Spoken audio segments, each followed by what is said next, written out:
Good morning. We are here in the backyard again. And mag-harvest tayo ng sagings. Napakarami ng bunga.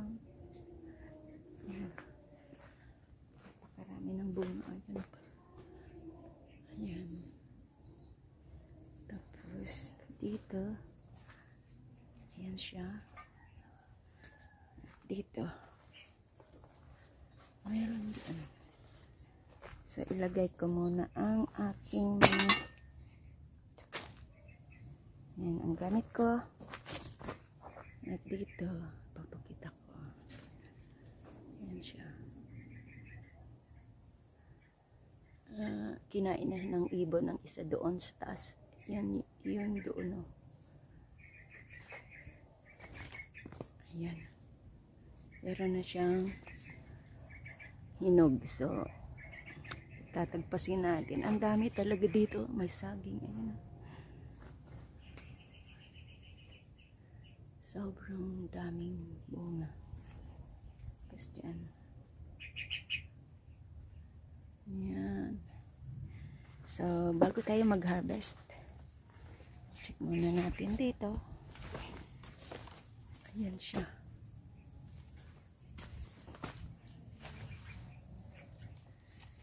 Ayan. Mga bunga. Silip pa tayo. Dito nga pala, inayos ko dito yung fence. Ayan. Gawa-gawa lang. Gawa-gawa. Tagpi-tagpi. Ayan. Nung nakaraang araw, inayos ko ito dito. Kasi kailangan kong magkaroon dyan ng mga fence. Kasi, at nireplant ko yung mga malunggay. Kailangan kasi magtanim dito ng malunggay. Yan. At yan pong aking saging. Tayo. Ayan.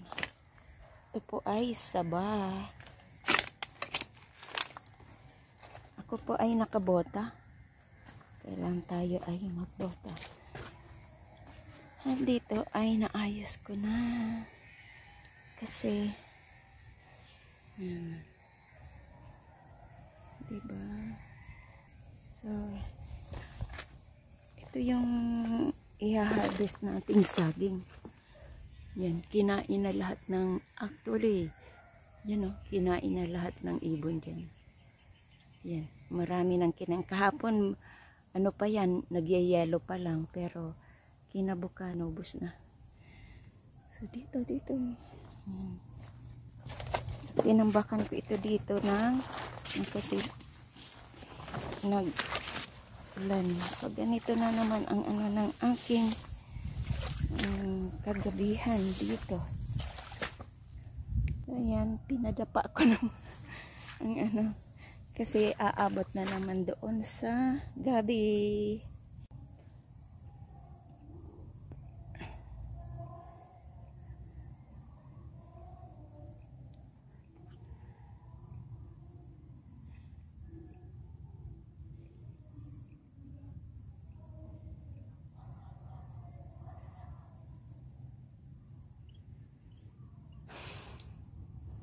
So, andito tayo ngayon at pinadapa lang yung ano. Ayan, pinadapa ko lang yung grass para ano, umawi siya dito sa gabi. Hindi ba maganda? Tsaka naayos ko na dito ang aking fence. Medyo ano, malawak-lawak din tong aking backyard kaunti, pero hindi ito sa aking lupa. Nakitanim lang ako dito sa bakanting lupa. So, ginawa nila, okay. Yeah. Inapakan ko lang yung grass at pinadapa gamit ang aking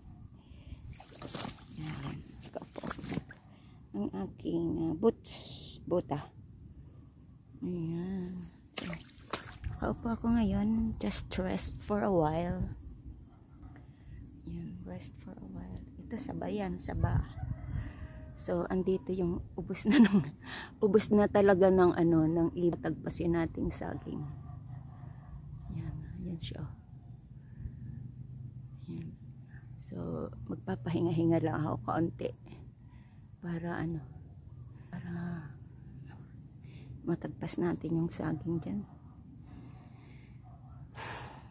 Today is Thursday at 11, almost 12 na yata, kaso walang init ngayon kasi makulimlim dahil nga 'di ba may bagyo.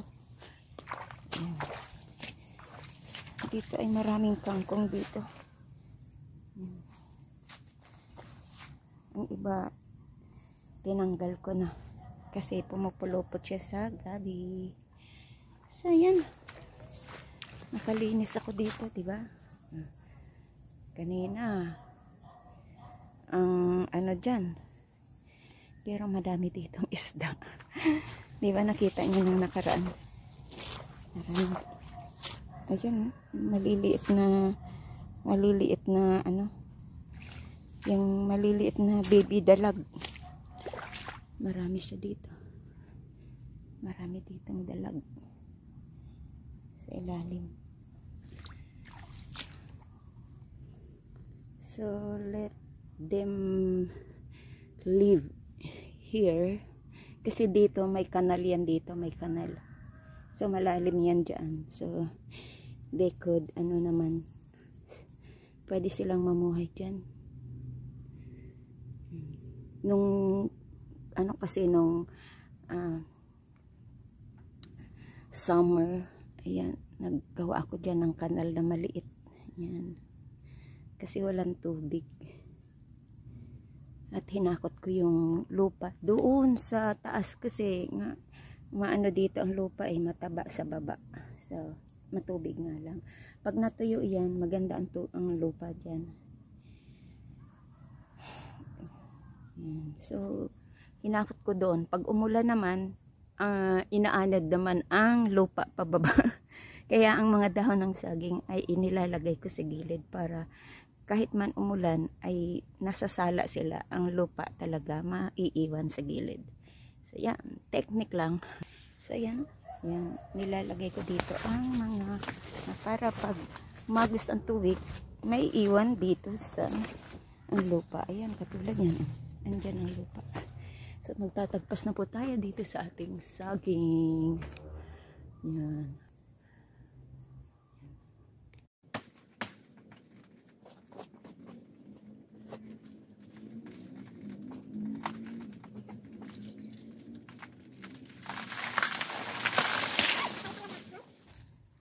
Ang iniingatan ko na hindi matumbahan yung isang puno na may bunga na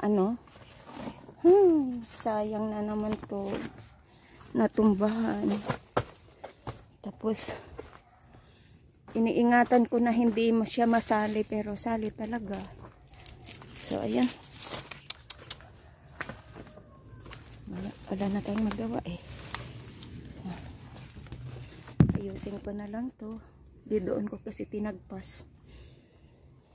Hay, ayan, kasi dikit-dikit ang pati malunggay nasali. Ayan na siya. Ayan. So ayusin ko na, tanggalin ko yung mga dahon at ilagay dyan sa gilid para maayos. So ayan na siya.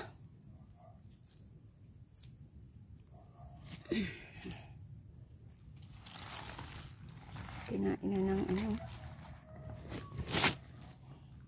na ng ibon. Ayan. Ayan siya. Kahapon wala pa yan eh. Pero ngayon ubos agad ng ibon. Ayan. Tanggalin natin itong mga kinainan ng ibon. Kasi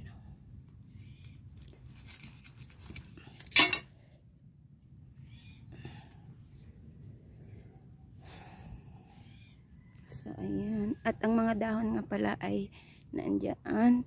At itong isa na nabali, sayang. Baby pa naman yung ano niya, bunga.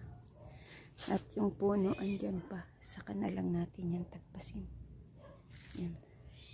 Madali lang naman. Ito, may isa pang hinog. Nanggalin natin. Yan.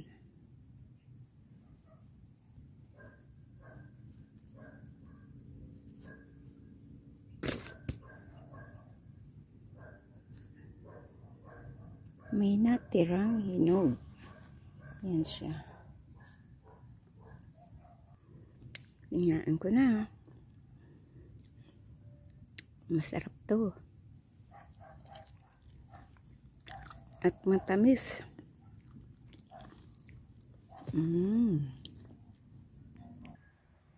So, yan na ang saging. Medyo madumi siya. So, kaya hugasan natin.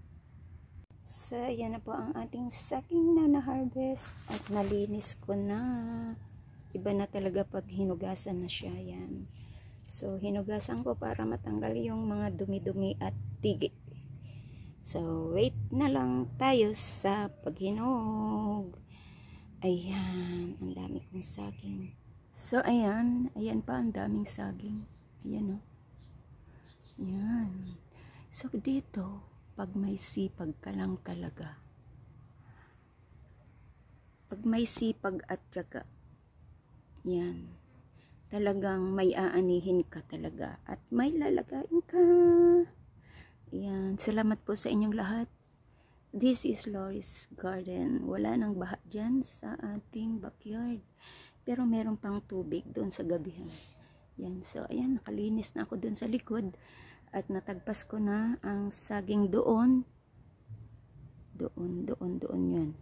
So, doon ko tinaw. Ayan. At na-harvest na. Thank you so much. And make love shoutout sa inyo lahat. Pag may sipag at syaga, may aanihin sa biyaya ng Diyos. Ayan. Manatili lang po tayo sa Kanya. Maging malinis ang puso. Ayan. At may